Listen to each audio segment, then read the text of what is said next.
guys, nandito na naman ako. At eto may kikwento lang ako sa inyo guys May ipapapanood ako sa inyo. Habang nag-i-scroll ako dito sa mga live, no? May nadaanan ako. Hindi ko talaga ito kilala. First time ko lang siya napanood. Siya daw ay isang veterinaryo. Yung bungat sa akin, pagka-scroll ko, ang dinidiscuss niya about dito sa kay attorney Ligutan. Kesyo bobo daw si Ligutan, ganyan-ganyan. Tapos yung mga nagyayabang pa, para bang hahamunin pa, hindi raw mananalo ng debate sa kanya si attorney Ligutan, ganyan-ganyan, Tapos syempre, di nilalait yung mga loyalista, ganyan. Hindi ko talaga siya kilala kung sino. Hindi nagpasok ako sa kanya. Sabi ko, sige, tingnan natin. Nag-type ako ng nag-type. Ito, papanoorin nyo maya-maya. Hinamon ko ng debate. Ayun, takot din pala.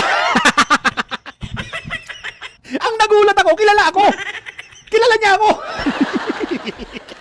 At nag-site na naman, hindi raw manalo kay Mandalulo. Asan ang ebidensya nyo? 4 na beses kang umiyak sa akin si Mandalulo. O, tanong nyo, sabihin nyo kay Mandalulo, hamurin ako ng debate. Aakyatin ko siya sa kahit anong oras. Tingnan natin kung makapaghamon yun sa akin. Tingnan na natin. Anyway guys, eto yun, matatawa kayo. Kilala niya ako sa madaling salita, ang yabang-yabang. Veterano raw siya, doktor pa. Dahil veterinaryo, sorry. Veterinary. Okay, o di, daw siya? Doktor, veterinaryo. Puro yabang, puro takot, puro ang pinaggagawa. Wala na, kaya iniwan ko na. Wala na, lumabas na lang ako kasi alam ko hindi rin papayag Hindi rin lalaban. Pero ito, panoorin niyo yung recording ng doktor. Ang galang-galang pa naman ng mga pakiusap ko kasi hindi ko nga siya kilala. Panoorin niyo ang galang ng mga type ko dahil hindi ko nga kilala. Tapos ang ending, kilala pala ako. Ayun, natakot. Minsan na nga lang sana ako makikidebate kaya nga nabigla lang ako, hindi ko siya kilala Nagdi-discuss about kay Ligutan Ayun pala kilala ko, ayun, tinabla ko. What the heck? Ito, panoorin niyo. Ni Ligutan at yung kanyang makeup. Yan po yung courtesy ng St. Peter. Yan po ang official makeup artist ng Kamatayan Black. Yan din yung nagme-makeup kila Rosas, kay Franz Castro, no? Yan, pati kay Ligutan, tsaka dito kay Kapunan. Yan ang, kasi yan po talagang official na po yan ng Kamatayan Black. Liwanag yan, Napuna mo pa yun. Kapal rin Hindi, grabe ang kapal Hindi na natural yung mukha ni Ligutan. Lalo lumabas yung pagkabentot Ay, nako. Anyway, baka daw hindi tayo manalo kay Ligutan ng debate. Depende kung anong pagdidebate yan. Kung yung katangahan niya, sigurado mananalo ako doon. Kung yung pinakita niya lang yan, mula doon sa witness niya, nung una hanggang sa ngayon, kung katangahan yung pagpapakita na, forma lang, Rod Navarro, may pulong pa ng ballpen ng putang ibaw. Anyway, again, yan po yung para doon sa AI, yung pag-isang katangahan.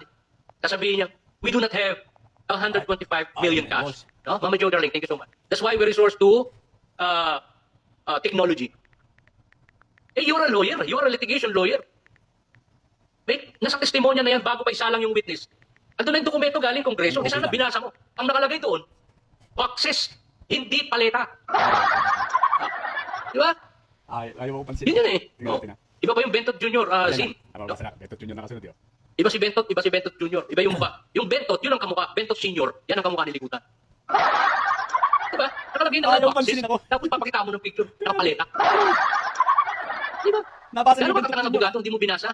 Kaya natin kung babasahin niya. Ayun, Bentot Jr. Tapos sasabihin ba, mag-debate kayo ni Ligutan, baka hindi ka manalo. Kung mapag-uusapan namin, yan tungkol dyan sa pinirsintan niyang pera na yan. Hindi siya mananalo. Dahil palalabasin ko kung gano'n sa katangang abogado. Maliwanag yun. Kasi hindi mo kailangan magpakita ng picture. Alam mo, dapat yun, si Malibag nga nagpa-imprenta ng peking pera sa recto Para lang mahuli itong CEO ng PGMN. Ayaw. Para lang daw magamit nila. Kasi nga, binibira na ilalabas yung video ni Romualdez dito the rescue itong si Malibag. Kumita pa siya. Yung ginawa niya, inamin niya, nagpagawa siya ng pera. Peking pera sa recto. So alam niya yung paggawa ng peking pera, hindi niya inuuli. Alam niya labag sa batas. So ngayon, kung nagawa ni Malibag yun, nakapag-effort na makapag-imprint ng peking pera, doon. Sa recto. Bakit hindi nagawa nila Ligutan? Bakit hindi nagawa ng prosecutor? O ng prosecution panel? Samantalang kakampi nila si Malibag. Kakampi nila. Star witness pa nga nila. Kaya nga, ibang star yung nangyari. Parang star dito na nakumpong. Accept ng request ko, boss. Kaya, Nick, Braggett. Nilalaktawan talaga! Hindi binasa niya Nika yung message ko, ayaw nilalaktawan. Sabi ni Alfred Guzman, nandito pala si nandito sa TikTok natin itong loyalista nga ng Canada. Ayaw. Ang dakilang loyalista nga. Takot ka? At bobolista na si Canadian Bacon. At nagpapa-accept daw ng request niya. Ba, nag-friend request pa yata sa akin? O takot daw ako. Sabi ni Alfred, takot daw ako. Alam mo, Alfred, Oh, yan. papansinin kita. Oh. Walang veterinaryong takot sa pasyente. Uy! Kaya mo sa utak mo yan, balaw. Walang veterinaryong takot sa pasyente niya. Yun yun. At wala pa rin veterinaryo na nakipagtalo sa pasyente. Kaya mo sa utak mo yan. Diyos ko, kay madarahog na, hindi ka umubra eh. Di ba? Hindi ka umubra kay madarahog eh. Tapos lilipat ka rito sa akin. Takot ang putik! Iniwasan mo na nga. Tinigilan mo na nga si madarahog dahil hindi ka Takot ako, magsama pa kayo. Parang ka ng asong ulo na naghaharap ng kung saan ka na lang kumakahon. Akala ko hindi ko ito malalagay sa. Takot daw, takot. Takot? Iba yung takot sa tanga. Takot si tanga. Tanda mo, wala pang veterinaryo na nagpagpapalak sa pasyente. Lalo na kung yung pasyente nauulong na. Kawawa na. Hindi ko na-identify. Akala niya, hindi ko siya kilala eh. Takot, sabi ko sa inyo guys eh. Basta. Ito po si Mark, ito yung Ano mo pakilatin? drama tungkol dito kay Kung hindi takot. Mima Kung hindi Alicia. takot. Sabi niya, ipagpapatuloy niya raw yung laban ni Mima Alicia. Bagay yung ginawa. Kung hindi takot. Umiiwas na sila. Ayaw mo rin kaya. Veterinary wala ko na yung walang pinakita. Bet, hindi ko siya kilala. Nalaman Yung na walang nakita nakita. sa ulo dahil sa 8 milyong utang. Wala na. Yung mga nagsabi kasama to si Mark, si Alex Mark Guzman, kasama to sa nagsabing ipagpapatuloy yung laban ni Mima Alicia. Aba, hindi na nila pinagpatuloy kasi binandel sa utang. Veterinary yung bobo. Ganyan kaya tinatawag silang loyalista ng mga kababayan. Ha? Takot, duwag ang putik, duwag. Ipagpapatuloy namin ang laban mo, Duwag ang Mima putik. Alicia. Nung lumabas na sabi ng PNP, kaya binaril sa ulo Duwag ang dahil putik. sa 8 milyong utang. Duwag Wala ang na yung putik. nagpatuloy. Wala na nagpatuloy sa mga loyalista nga. Duwag ang putik. Duwag ang putik. Natuwa-tuwa talaga. Okay na. Okay, Yung bye. makikita yung Okay, mga bye. ululundi. Okay, bye. Yung nasa kaul na lang ng kaul.